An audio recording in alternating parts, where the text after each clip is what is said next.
नमस्कार दोस्तों। तो देखिए हम लोग आज जो है पढ़ेंगे बिहार एसएससी सीजीएल और ये सीएचएसएल में ये सब जीके बहुत ही इंपॉर्टेंट है। जितने भी जनरल कॉम्पिटिटिव एग्जाम है तो संघ लोक सेवा आयोग अपना वार्षिक प्रतिवेदन किसे सौंपता है। तो संघ लोक आयोग जो है, संघ लोक सेवा आयोग जो है यूपीएससी जो है, वो अपना वार्षिक प्रतिवेदन किसे सौंपता है। तो संघ लोक सेवा आयोग अपना वार्षिक प्रतिवेदन राष्ट्रपति को सौंपता है। दूसरे सवाल पे हम लोग आते हैं। ये देखिए, अंग्रेजों से लड़ती हुई रानी लक्ष्मीबाई की मृत्यु किस युद्ध में हुई थी।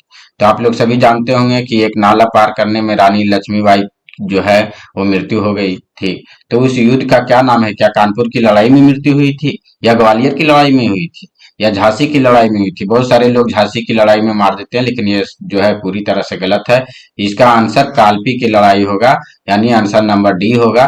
कालपी की लड़ाई के बाद जब वो लौट रही थी, 1857 में शुरू होने वाला प्रथम भारतीय विश्वविद्यालय कौन था? तो इसमें से क्या मद्रास में शुरू हुआ था, कोलकाता में शुरू हुआ था, बनारस में शुरू हुआ था, या बम्बई में शुरू हुआ था? मुंबई का पहले नाम क्या था? बम्बई।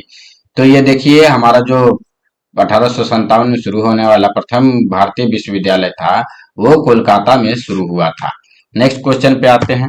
तो ये देखिए, किस महाद्वीप में सबसे अधिक देश है? तो अगर पूछा जाए इसकी सबसे ज्यादा देश किस महादेश में है, उसका मतलब यही हुआ ना, किस महादेश में सबसे ज्यादा देश है। तो एशिया सबसे बड़ा महादेश है, लेकिन यहाँ पे जो है सबसे ज्यादा देशों की संख्या नहीं है। कहाँ है? अफ्रीका में छोटे छोटे देशों की संख्या बहुत है, इस कारण जो है अफ्रीका में सबसे ज्यादा देशों की संख्या है। नेक्स्ट क्वेश्चन पे आते हैं। 33वां ग्रीष्मकालीन ओलंपिक जो होने वाला है 2024 में, वो किस देश में आयोजित किया जाएगा और कहाँ आयोजित किया जाएगा? तो ये हमारा जो 33वां ग्रीष्मकालीन ओलंपिक है, क्या टोक्यो जापान में किया जाएगा? नहीं। लॉस एंजल्स में किया जाएगा? नहीं। ये फ्रांस पेरिस में किया जाएगा, स्टॉकहोम में भी नहीं किया जाएगा। ये फ्रांस पेरिस में 33वां ग्रीष्मकालीन ओलंपिक 2024 आयोजित किया जाएगा। अब है, दमन और दीव को कौन सी खाड़ी या नदी अलग करती है? तो दमन और दीव को कौन अलग करती है? क्या नर्मदा नदी अलग करती है? नहीं, नर्मदा नदी अलग नहीं करती है। ये कोई भी नदी नहीं अलग करती है, खाड़ी अलग करती है। तो क्या कच्छ की खाड़ी करती है, या खंबात की खाड़ी करती है?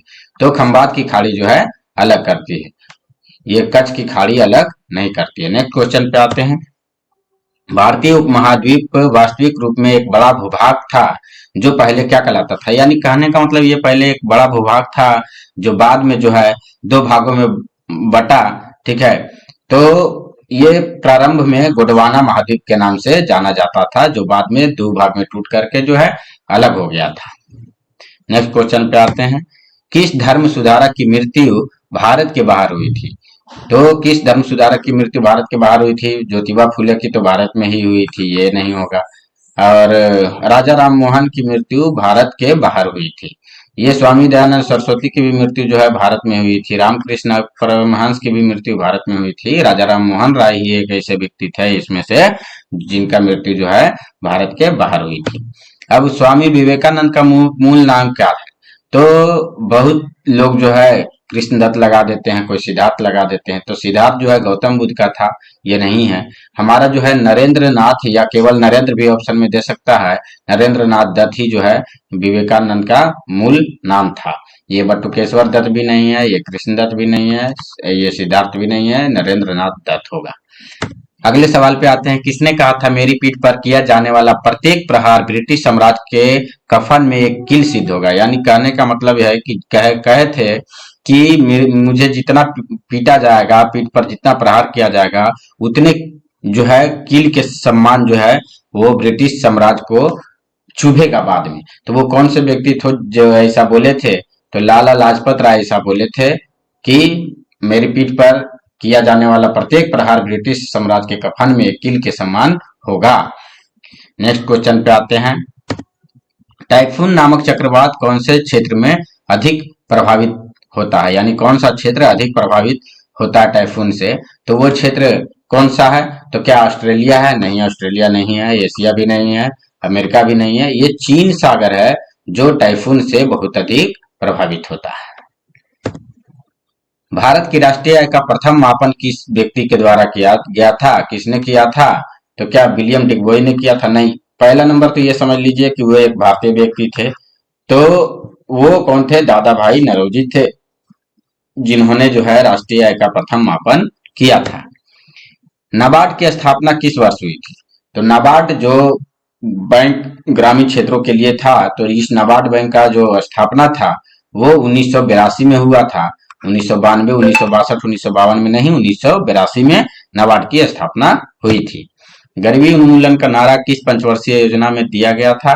तो गरीबी उन्मूलन का नारा जो है वो हमारा दूसरा में दिया गया था, नहीं, ये हमारा चतुर्थ में दिया गया था, नहीं, ये पंचम में दिया गया था।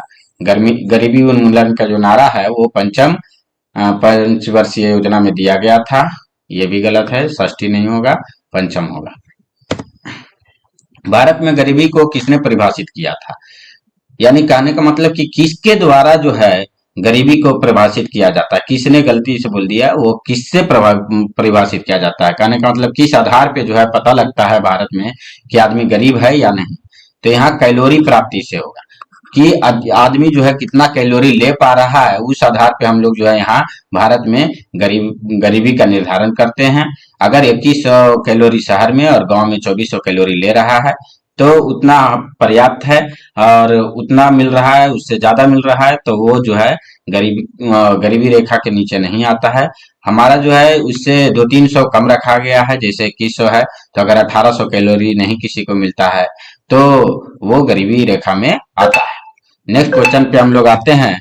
तो नेक्स्ट क्वेश्चन क्या हमारा कि महासागर में डूबी हुई वस्तुओं की स्थिति जानने के लिए हम लोग किस यंत्र द्वारा मापन करते हैं? तो कह सकते हैं कि जो पानी के अंदर की गहराई को मापने के लिए, पानी के अंदर जो कोई वस्तु है उसकी गहराई को मापने के लिए, किस चीज का वस्तु का पता लगाने के लिए किस यंत्र का प्रयोग करते हैं, तो उसी का ये हमारा जो है घुमा के क्वेश्चन लिखा हुआ है उसी क्वेश्चन को। तो ये नहीं होगा, ये ऑडियोमीटर ऐसे ही पता चल रहा है, ये ध्वनि से रिलेटेड है। गैल्वेनोमीटर तो आप पढ़े ही होंगे कि ये जो है हमारा बैटरी से कनेक्शन किया जाता है तब होता है। ये सेक्सटेंट भी नहीं होता है, ये हमारा सोनार होता है। सोनार जो है वो महासागर में डूबी वस्तुओं का स्थिति का पता लगाता है कि है वस्तु या नहीं है तो कहाँ है। प्रकाश का रंग किसके द्वारा निर्धारित होता है? यानी आप देखे होंगे कि ये हम लोग 8-9 क्लास में पढ़े हैं कि प्रिज्म से जब गुजारा जाता है तो सभी प्रकाश जो है अलग अलग जो है हो जाते हैं। अगर व्हाइट रंग को गुजारा जाता है सफेद रंग को, क्यों? क्योंकि उस सब का जो है तरंग दैर्ध्य अलग अलग होता है। यानी कि कलर जो है किसके द्वारा निर्धारित किया जाता है? रंग तरंग दैर्ध्य के द्वारा किया जाता है। आयाम से कोई मतलब नहीं है, तीव्रता से कोई मतलब नहीं है, वेग से कोई मतलब नहीं। यानी कि प्रकाश का रंग तरंग दैर्ध्य से ही निर्धारित किया जाता है। कौन सा शासक पृथ्वीराज चौहान के नाम से प्रसिद्ध है? पृथ्वीराज चौहान के नाम से जो है कौन सा शासक प्रसिद्ध है? तो क्या प्रथम है? नहीं है। द्वितीय है? नहीं है। तृतीय जो है इसी को पृथ्वीराज चौहान कहा जाता है। पृथ्वीराज तृतीय को ही पृथ्वीराज चौहान के नाम से जाना जाता है। अगला सवाल है कि तेज हवा वाली रात्रि में ओस क्यों नहीं बनती? आप लोग इस क्वेश्चन को एकदम आसानी से समझ भी सकते हैं ऑप्शन के द्वारा कि कौन सा आंसर होना चाहिए। जब हवा तेज चलती है, आप देखे होंगे बहुत बार हवा अगर कपड़ा नहीं सूखता है बाहर में तो हम लोग पंखे के पास लाकर पसार देते हैं ताकि वो जल्दी जल्दी सूखे। क्यों? क्योंकि उसमें क्या होता है, वाष्पीकरण का दर तेजी से होता है जिस कारण कपड़े सूख जाते हैं। तो यहाँ भी वही बात है कि तेज हवा के कारण जो है रात्रि में ओस नहीं बन पाता है। ये तीनों नहीं होगा। उच्च तापमान नहीं रहता है, आकाश साफ नहीं होता है, हवा में नमी कम होती है, ऐसा बात नहीं है। वाष्पीकरण का दर तेज होता है इसलिए ओस नहीं बनता है। आखिरी सवाल हम लोग देखते हैं आज का। बिहार में कोजगरा पर्व, बहुत सारे लोग तो सुने भी नहीं होंगे बिहार के होकर के, कुछ समय पहले तक तो मैं भी नहीं सुना था। तो ये जो पर्व है वो किस महीने में मनाया जाता है?